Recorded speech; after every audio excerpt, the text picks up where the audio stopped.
Hello, on the screen is a summary of what I will go over in this video. Make sure to watch to the end so you don't miss anything. Step 1. Open the GOTYME app on your mobile device and make sure you're logged into your account with your username and password.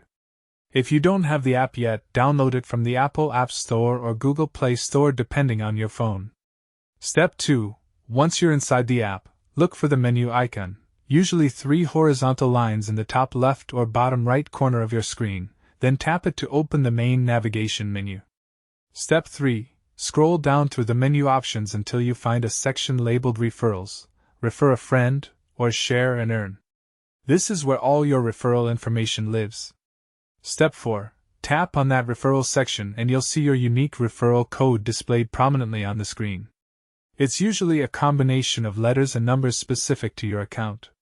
Step 5. You can now copy this code to your clipboard by tapping the copy button next to it, then share it with friends and family through text, email, or social media to start earning rewards together.